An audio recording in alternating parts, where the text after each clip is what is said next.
Since the novel coronavirus first appeared in Wuhan, China in late 2019, it has spread across the world.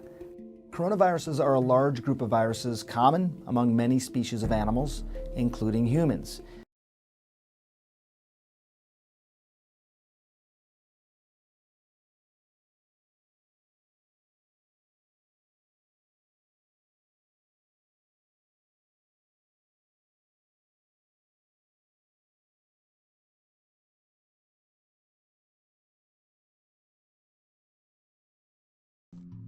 Coronaviruses are a large group of viruses common among many species of animals, including humans. Coronaviruses are a large group of viruses common among many species of animals, including humans. Coronaviruses are a large group of viruses common among many species of animals, including humans.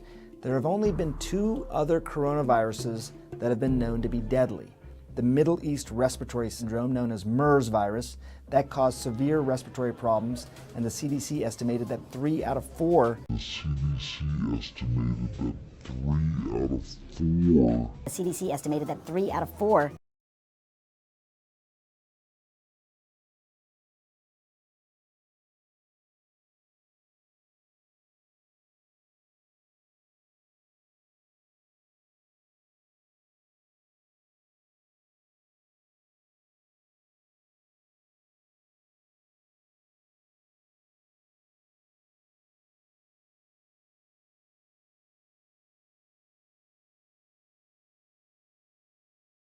The CDC estimated that 3 out of 4 of every 10 patients infected with MERS had died. Another one is the severe acute respiratory syndrome, or SARS. Now that had an average death rate of around 10%, with older people being the most vulnerable. Viruses can spread from human contact with animals. Scientists think MERS, for example, started in camels, and they suspect that SARS started with civet cats. As for human-to-human transmission, often it happens when someone is within 3 feet of the infected person. As for human-to-human transmission, often it happens when someone is within 3 feet of the infected person.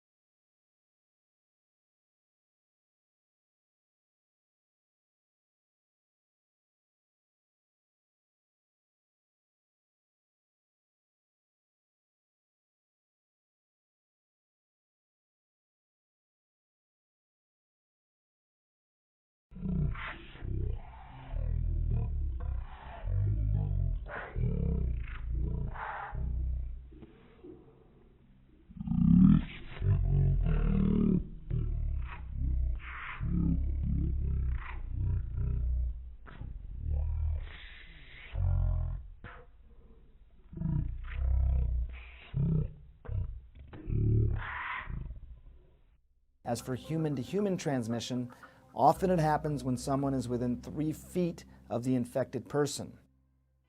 How does a virus spread? There are plenty of ways. It could be a sneeze, a handshake, or sexual contact, to name a few. Then there's our habits, washing our hands, not touching our face. Even the climate may play a role in determining how far and how fast an infection spreads. Scientists have summed up how far an infection can spread with a number. It's called R0. A number greater than 1 indicates it'll grow. Less than 1 indicates the outbreak will die out. Scientists determine the number with a formula that brings together all the environmental and biological factors. This is how it looks in reality. An infection is introduced to a human, from an animal, let's say. The bigger the R0 number, the more people a virus can infect. So an R0 of 2 means that patient 0 will, on average, infect 2 other people, who in turn can infect another 2 people, and so on.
President Trump today denying an obvious shift in tone from previous statements, saying he has always seen the coronavirus outbreak as a grave problem. Is there a shift in tone?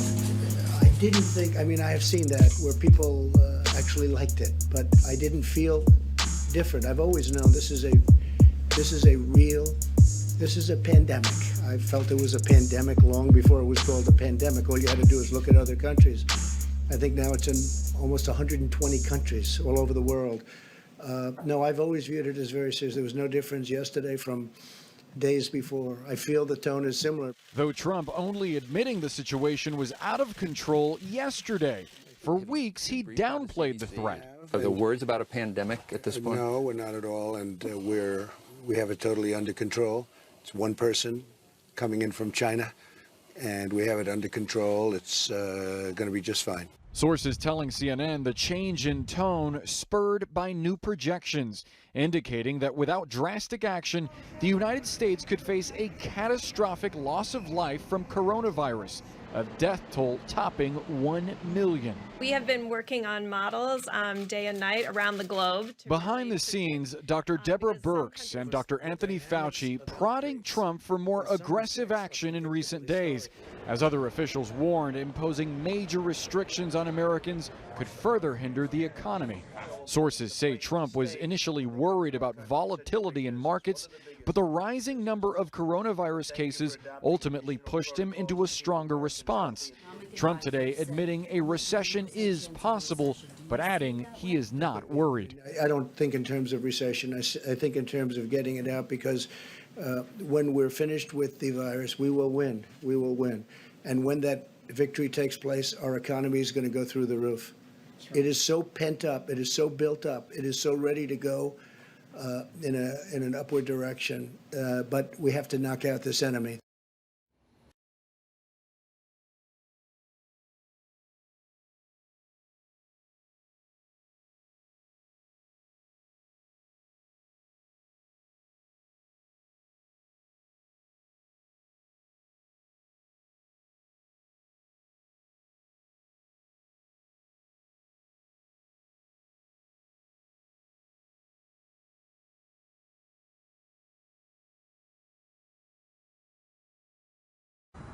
The Philadelphia Police Department has temporarily updated our protocols in light of the public health crisis we now face.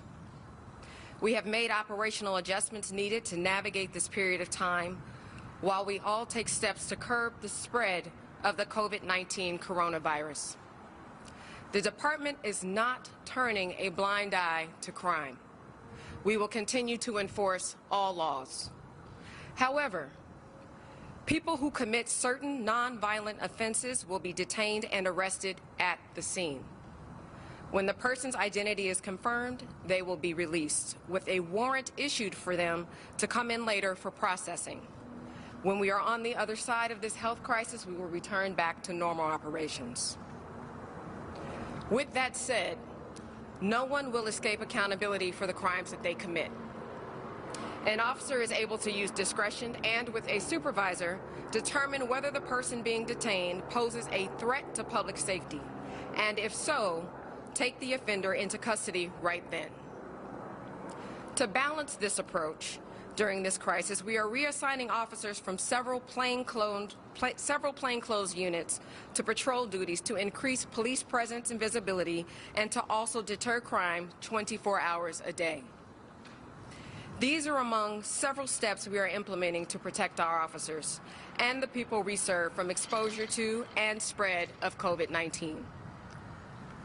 We are also temporarily suspending the livestock vehicle impoundment program.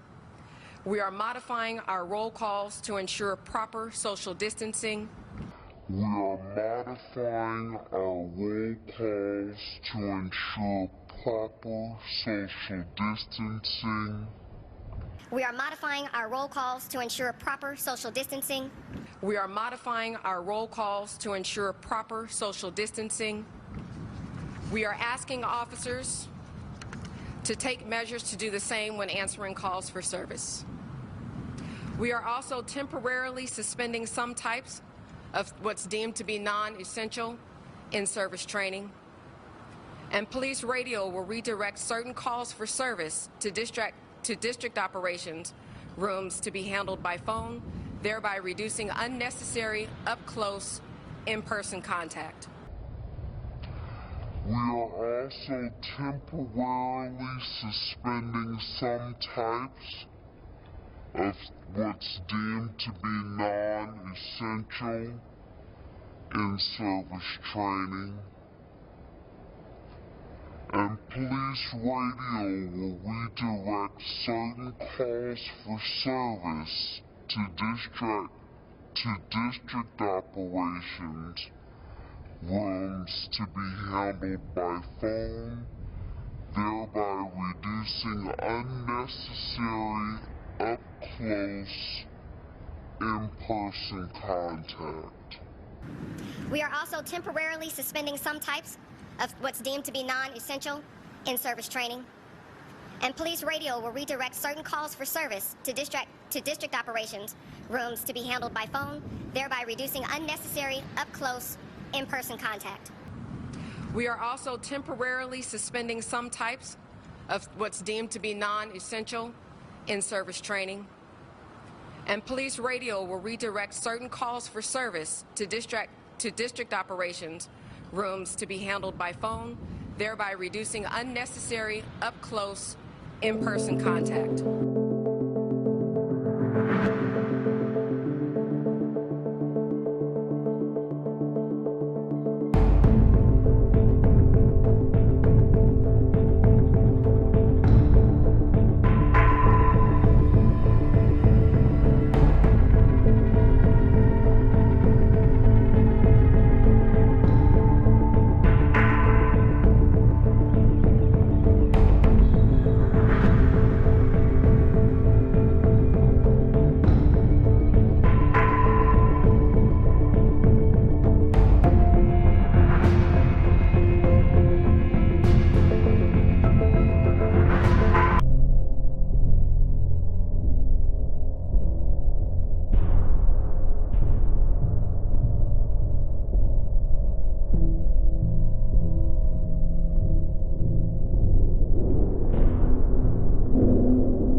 Welcome back. If you just joined us, you're watching the News at 10 live on Channels Television Lagos. A reminder of our top stories. Nigeria Center for Disease Control (NCDC) puts COVID-19 confirmed figures at 30, with 28 active cases and 2 discharged. Kwara and Lagos state governments order civil servants to stay at home for 14 days to contain spread of coronavirus. Churches in Abuja and Kaduna states defy government's ban on religious gatherings as Lagos and Ogun states experience almost total compliance.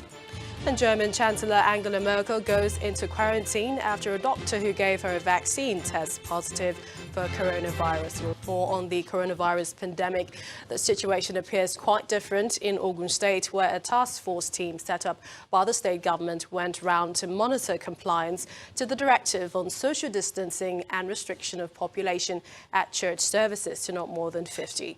The head of the task force team says the directive was substantially complied with, as several churches were under lock and key, while those that opened for service recorded fewer numbers in the congregation within the limits of the restriction.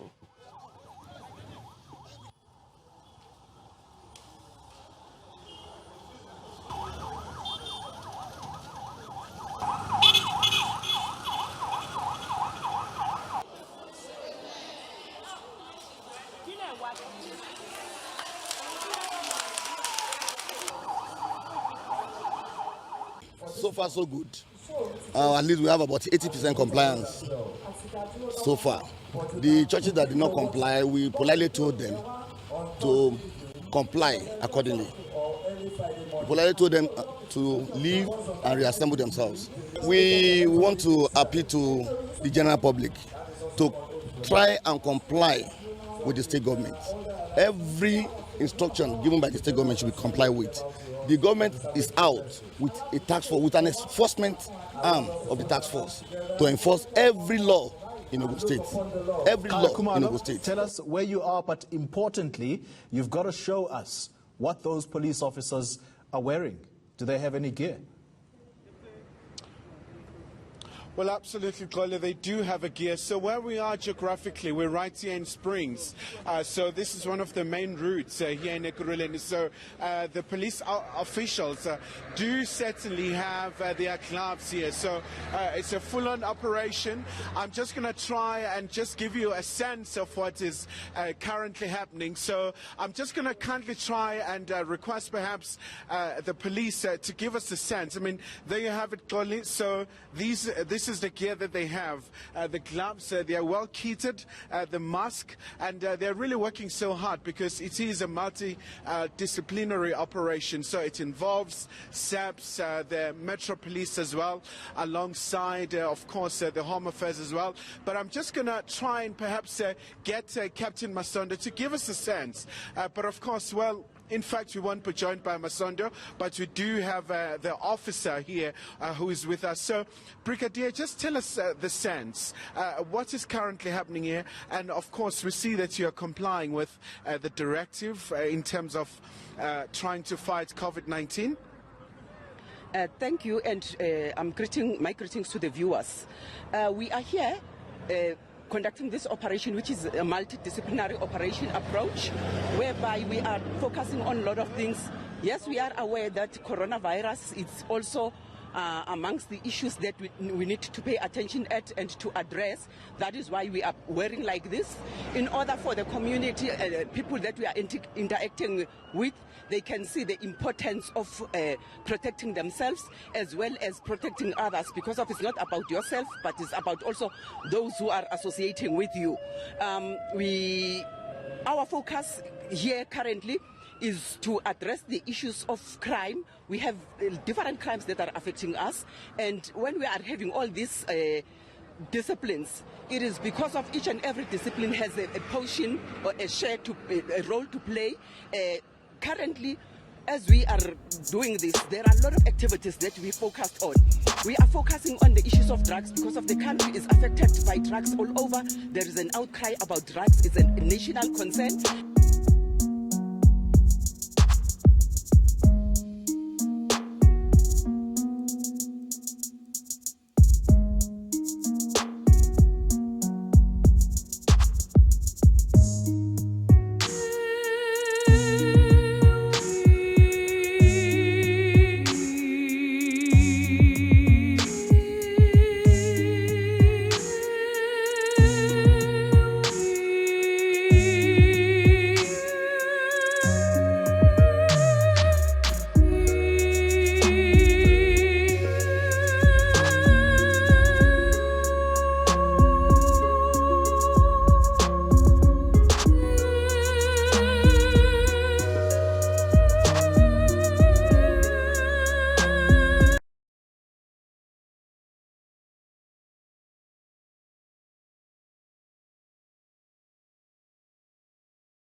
So our next guest was still testing positive for the coronavirus when we checked in with him last weekend.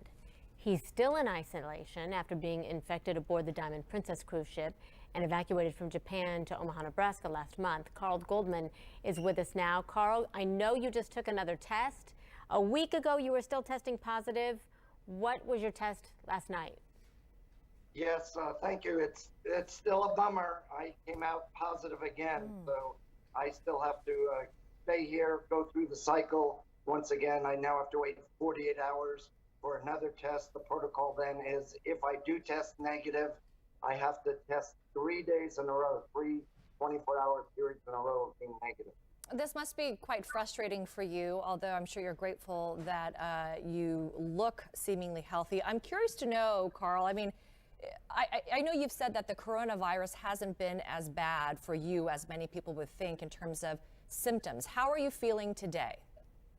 I'm feeling fine today. It's still early in the morning. Of course, I'm going to get my body moving. We're here in Omaha Central Time, but I feel fine. I still have a little cough, a dry cough.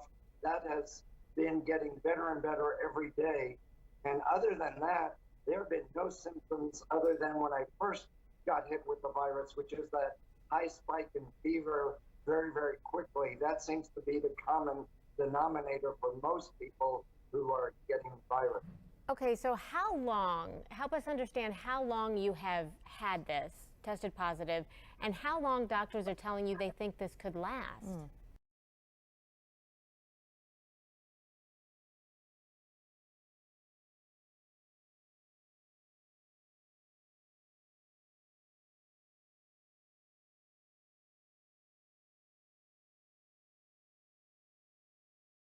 You have been in that hospital for nearly 2 weeks. How did this start for you? Well, about 2 weeks.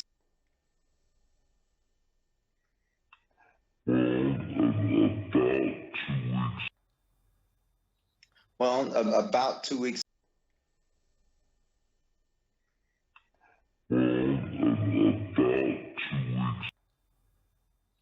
Well, about 2 weeks ago, it started with a little tickle in my throat. I'm kind of a time fanatic, so I looked at my watch at exactly 8 o'clock on Monday night, and I was telling my friend, I got something stuck in my throat. It won't come out my throat. And it kind of just kept going. And about 2 hours later, at 10 o'clock, I had a cough. And now I'm telling him, dude, I went from a tickle to a cough in 2 hours. I'm getting the flu.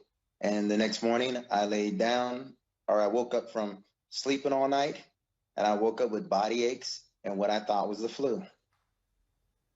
And then what made you end up going to the hospital, Kevin? Well, initially that next day I had a doctor's appointment just for a checkup. And I went in and they looked at me, no tests, no nothing. They said, you got the flu, and they gave me Tamiflu. So I left the doctor's office, went to the CVS pharmacy, and the girls there, they usually go inside and pick all my medication up. But I told them, I said, look, I'm so sick. Whatever kind of flu I got, you guys don't need to get it. And I got my Tamiflu through the window. So I go home, and 3 days later, they're telling me I'm supposed to feel better on a Tamiflu, but I feel 10 times worse. So I called a friend of mine, and his wife came over. I wanted to take a shower because I hadn't been in a shower in 6 days. And she comes over, and I'm passed out in the shower. And basically, she came in, she got me dressed. She told me, you have pneumonia, and she took me to the hospital. And I mean, look, it's incredible. It's incredibly lucky that you got there. And now, as I said, you've been there for nearly 2 weeks. And what are doctors telling you about where you are now? Just to make it clear, you're now looking at 2 weeks plus the 5+ days that you're talking about. I mean, this has been a very, very long period of time that you've had this and been in incredibly difficult straits. So what are they telling you now? Well, now they're telling me I'm going to make it. But to be quite frank with you, several doctors told me for 4 days when I first got here, you don't have the coronavirus, but we have to test you and we have to treat you like you have it. Well, some staff members did treat me like I had it. Other staff members were just consistently stuck with the fact that you have pneumonia. We've never seen this kind before, but you don't have the coronavirus. It's highly unlikely. You haven't been anywhere, which I hadn't. I do these things where I spend a lot of time alone, and I hadn't seen anybody else for like 10 days before I actually got sick. So they're telling me, you're going to be fine. As soon as the cultures come back, we're going to know what kind of pneumonia it is, and we're going to treat it. But you don't have the coronavirus. You don't have the same signs. You don't have the same symptoms. You don't have half of what you should have if it was the coronavirus. I said, okay. And then 2 days later, I got 2 doctors sitting in front of me, one of them with tears in her eyes. And I'm like, what's going on? And they said, we don't understand it, but you have the coronavirus. I'm like, you just told me for 3 days I don't have the virus. They said, well, we don't know what to do. I said, well, what's next? And they basically said, pray. I'm like, how do doctors tell you to pray? What are you going to do to fix me? There's nothing we can do. We have no treatment. There's nothing we can give you. It's your body. Your body has to fight it. And They left the room, and I'm sitting there thinking I'm getting ready to die. Well, just yesterday, the fever's been gone for 3.5, almost 4 days now. And yesterday they told me, the one doctor promised me, he'd tell me when I was out of the woods.